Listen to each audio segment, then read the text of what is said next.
Hello दोस्तों, आज हम बात करने वाले हैं resistance connected in series and resistances connected in parallel. Means series में रेजिस्टेंस कनेक्टेड और पैरेलल में रेजिस्टेंस कनेक्टेड के केस में इक्विवेलेंट रेजिस्टेंस क्या होगा। सबसे पहले हम डिस्कस करते हैं रेजिस्टेंस कनेक्टेड इन सीरीज। अब सीरीज क्या होता है वो देख लेते हैं। यदि 3 या 4 या 5 रेजिस्टेंस यदि सीरीज में कनेक्टेड है, इसका ये मतलब है कि एक रेजिस्टेंस, मान लीजिए आपके पास एक रेजिस्टेंस है ये R1, इसका स्टार्टिंग टर्मिनल, इसका एंड टर्मिनल ये, इसके एंड टर्मिनल से दूसरा रेजिस्टेंस कनेक्ट किया और उसका एंड टर्मिनल से नेक्स्ट का स्टार्टिंग रेजिस्टेंस कनेक्ट किया। इस टाइप से इसके एंड टर्मिनल से नेक्स्ट का स्टार्टिंग रेजिस्टेंस कनेक्ट किया, तो ये जो कनेक्शन बना ये कहलाएगा resistance R in series. Means ये रेजिस्टेंस है जो कनेक्शन है वो सीरीज में कनेक्टेड है, राइट। तो यहाँ पे हमने एक एग्जांपल लिया है, 3 रेजिस्टेंस लिए हैं R1, R2 and R3, and ये तीनों रेजिस्टेंस हमने सीरीज में कनेक्ट किए गए हैं क्योंकि एक रेजिस्टेंस का एंड टर्मिनल जो है दूसरे के स्टार्टिंग से है, दूसरे का एंड टर्मिनल फिर तीसरे के स्टार्टिंग से है। इस टाइप से तीनों रेजिस्टेंस हमने सीरीज में कनेक्ट किए हैं और इनको हमने एक सप्लाई वोल्टेज दिया है V1। मीन्स हमने एक बैटरी कनेक्ट करी है वो जिसका वोल्टेज जो है वो V है। तो इस वोल्टेज की वजह से इसमें जो करंट फ्लो होगा वो I होगा। और सीरीज के केस में जब रेजिस्टेंस सीरीज में कनेक्ट होंगे तो करंट जो है जितने भी रेजिस्टेंस सीरीज में कनेक्टेड है उनमें सेम करंट फ्लो होगा। दैट मीन्स यहाँ से I करंट फ्लो हो रहा है तो R में भी R1 रेजिस्टेंस से भी I करंट फ्लो होगा, R2 रेजिस्टेंस से भी I करंट फ्लो होगा और R3 रेजिस्टेंस से भी I करंट फ्लो होगा। अब R1, R2, R3 ये रेजिस्टेंस की अलग अलग वैल्यूज के अलग अलग ओम्स के रेजिस्टेंस लगे हुए हैं और यदि रेजिस्टेंस सीरीज में कनेक्टेड है तो करंट सेम फ्लो होगा, लेकिन उनके अक्रॉस जो पोटेंशियल डिफरेंस होगा वो पोटेंशियल डिफरेंस अलग अलग होगा। दैट मीन्स रेजिस्टेंस R1 के अक्रॉस जो वोल्टेज डिफरेंस है, पोटेंशियल डिफरेंस है वो V1 है, रेजिस्टेंस R2 के अक्रॉस जो पोटेंशियल डिफरेंस है वो V2 है और रेजिस्टेंस R3 के अक्रॉस जो पोटेंशियल डिफरेंस है वो V3 है। क्यों? बिकॉज करंट तो सेम फ्लो हो रहा है लेकिन रेजिस्टेंस की वैल्यू अलग अलग है और voltage equal to Ohm's law के हिसाब से हम जानते हैं कि voltage V equal to I into R है। I सेम है लेकिन R की वैल्यू अलग अलग है, इसलिए इंडिविजुअल रेजिस्टेंस के अक्रॉस जो वोल्टेज ड्रॉप होगा वो अलग अलग होगा। और इन तीनों का वोल्टेज ड्रॉप हम सम करेंगे तो किसके बराबर आना चाहिए? सप्लाई वोल्टेज के बराबर आना चाहिए। तो जो V है V इक्वल टू किसके बराबर होगा? V1 plus V2 plus V3, right. और V इक्वल टू क्या होता है? V1 इक्वल टू क्या होगा? V1 इक्वल टू होगा I1 into R1, means I into R1। इस R1 रेजिस्टेंस के अक्रॉस का जो ड्रॉप है वो क्या होगा? I into R1 plus V2 के अक्रॉस का ड्रॉप क्या होगा? I into R2 plus V3 के अक्रॉस का ड्रॉप क्या होगा? I into R3। According to the Ohm's law के अनुसार वोल्टेज V इक्वल टू होता है I इंटू R और इंडिविजुअल रेजिस्टेंस के अक्रॉस का जो ड्रॉप होगा वो I इंटू R1 के across drop, I into R2 resistance के अक्रॉस ड्रॉप और I इंटू R3 रेजिस्टेंस के across drop. That means V1 plus V2 plus V3 और इन तीनों वोल्टेज का सम कितना होना चाहिए? सप्लाई वोल्टेज के बराबर। यहाँ पे हम I कॉमन लेंगे तो ये क्या हो जाएगा? R1 plus R2 plus R3 और ये हो गया V। हमने क्या किया? इस I को इधर किया V divide by R, V divide by I, तो क्या हो गया? R1 plus R2 plus R3 और V डिवाइडेड बाय I क्या होता है? रेजिस्टेंस। तो R इक्विवेलेंट क्या हो गया? जो इक्विवेलेंट रेजिस्टेंस है सीरीज के केस में वो क्या हो गया? R equivalent equal to R1 plus R2 plus R3। That means यदि आपके रेजिस्टेंसेस सीरीज में कनेक्ट होंगे तो उनका जो इक्विवेलेंट रेजिस्टेंस होगा वो उस जितने भी रेजिस्टेंस कनेक्टेड है उनका सम के बराबर होगा। यहाँ पे 3 रेजिस्टेंस कनेक्टेड है इसलिए तीनों का इक्विवेलेंट रेजिस्टेंस क्या हुआ? R1 plus R2 plus R3। यदि यहाँ पे 5 रेजिस्टेंस कनेक्टेड होता तो R1 plus R2 plus R3 plus R4 plus R5। इस प्रकार आपका जो टोटल इक्विवेलेंट रेजिस्टेंस होता वो सारे के सारे रेजिस्टेंस के सम के बराबर होता। नाउ ये तो बात हुई कि यदि रेजिस्टेंस सीरीज में कनेक्टेड है। अब मेन बात क्या है कि करंट सेम रहता है रेजिस्टेंस सीरीज में कनेक्शन के केस में। वोल्टेज ड्रॉप जो है हर एक इंडिविजुअल रेजिस्टेंस के क्रॉस अलग अलग होगा, है ना, राइट। और जो टोटल वोल्टेज होगा वो सप्लाई वोल्टेज होगा वो सभी रेजिस्टेंस के वोल्टेज ड्रॉप के सम के बराबर होगा, राइट। तो ये तो बात हुई कि रेजिस्टेंस यदि सीरीज में कनेक्टेड है तो उनका टोटल इक्विवेलेंट रेजिस्टेंस क्या होगा। इक्विवेलेंट रेजिस्टेंस निकालने के लिए आपका फार्मूला क्या हो गया, R1 plus R2 plus R3।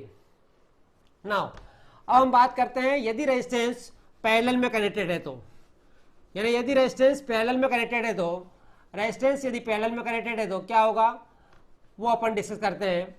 यहाँ पे आप डायग्राम देख रहे होंगे, R1, R2 और R3 तीनों रेजिस्टेंस पैरेलल में कनेक्टेड है और सप्लाई वोल्टेज V है और यहाँ से वोल्टेज V की वजह से करंट I फ्लो हो रहा है। और ये I जो है R1 में I1 करंट है, R2 में I2 करंट है और R3 में I3 करंट फ्लो हो रहा है। पैरेलल ब्रांच का मतलब ये हुआ कि जहाँ पे करंट डिवाइड हो रहा है वो ब्रांचें पैरेलल कहलाती है जहाँ पे करंट डिवाइड हो रहा है। ये I जो करंट है ये इन तीन ब्रांच में अलग अलग डिवाइड हो गया, इसलिए ये तीनों ब्रांच क्या कहलाएगी, पैरेलल ब्रांच कहलाएगी। सीरीज ब्रांच में करंट सेम होता है लेकिन पैरेलल ब्रांच में आपका करंट अलग अलग होता है, वोल्टेज सेम होता है। तो यहाँ का जो वोल्टेज होगा वो कितना होगा V, लेकिन इन तीनों का करंट कितना होगा I1, I2 और I3। तो I इक्वल टू क्या हो जाएगा, I equal to total current I equal to I1 plus I2 plus I3, ये सर्किट का करंट हो जाएगा। I1 क्या हो जाएगा, I1 इक्वल टू हो जाएगा, यहाँ का वोल्टेज कितना है, इन दोनों टर्मिनल के अक्रॉस जो वोल्टेज है वो कितना है, जो सप्लाई वोल्टेज दे रहे हैं वो, बिकॉज पैरेलल के केस में वोल्टेज सेम होता है और हर एक इंडिविजुअल ब्रांच में करंट अलग अलग होता है।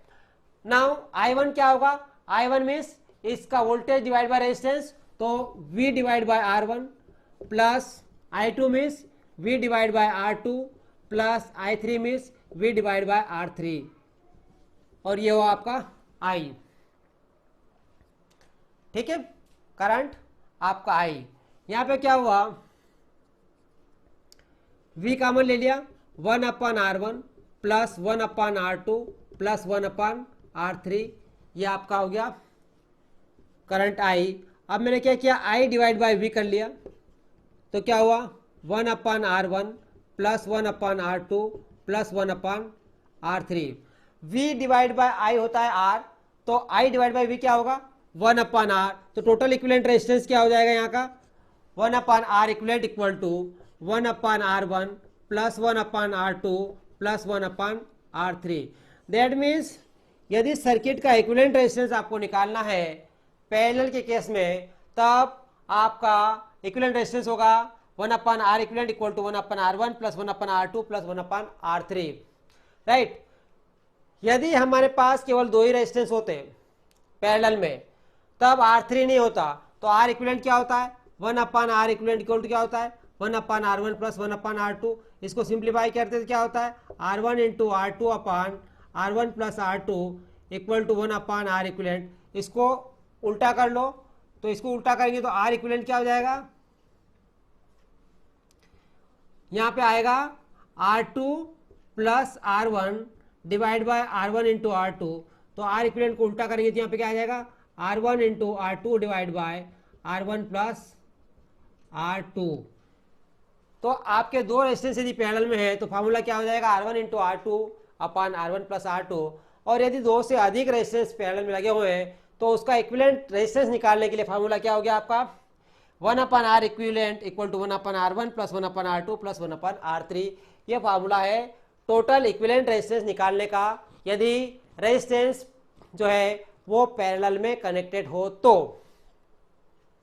नाउ ये तो बात हुई सीरीज और पैरेलल में जो रेजिस्टेंस लगे होते हैं उनका इक्विवेलेंट रेजिस्टेंस कैसे निकालेंगे। और पैरेलल में हमेशा याद रखना कि पैरेलल में करंट डिफरेंट होता है लेकिन आपका वोल्टेज सेम होता है। करंट डिफरेंट होता है, करंट अलग अलग होगा और वोल्टेज सेम होगा। ये एक सर्किट डायग्राम है जिसमें पूछा गया है कि what will be the total equivalent resistance at cross A and B. A cross A and B आपके सर्किट का टोटल इक्विवेलेंट रेजिस्टेंस क्या होगा। तो हमें सबसे पहले आइडेंटिफाई करना है कि कौन सी ब्रांच पैरेलल में है और कौन सी सीरीज में है।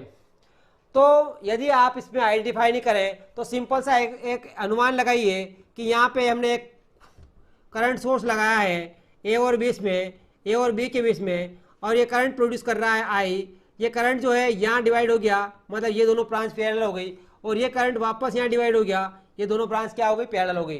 तो जो पैरेलल ब्रांच है उनका सिंप्लीफिकेशन पहले करेंगे। तो 6 और 8 का क्या है आपका, ये ए टर्मिनल है, 6 और 8 जो है 6 और 3 पैरेलल में होंगे, तो क्या हो जाएगा 6 पैरेलल में 3, that means 6 into 3 divide by 6 plus 3 means 6 3 18 divide by 9, that means 2 ओम। तो इन दोनों का इक्विवेलेंट रेजिस्टेंस क्या हो गया 2 ओम, और इसके आगे कितना लगा हुआ है 18, ये हमने 18 लगाया ओम, और इसके बाद में यहाँ पे एक 5 ओम लगा हुआ है, और इसके बाद में यहाँ पे लगा हुआ है 8 ओम बी टर्मिनल में। अभी देखिए ये करंट वापस ही दो पार्ट में डिवाइड हो गया, तो ये 2 और ये 18 क्या हो गया पैरेलल में सीरीज में है, तो इसका इक्विवेलेंट रेजिस्टेंस क्या हो जाएगा 20 ओम। तो मैंने 20 ओम का एक रेजिस्टेंस लगा लिया यहाँ पे, और यहाँ पे आपके पास कितना है 5 ओम का है, और ये आपके पास 18 ओम 8 ओम है,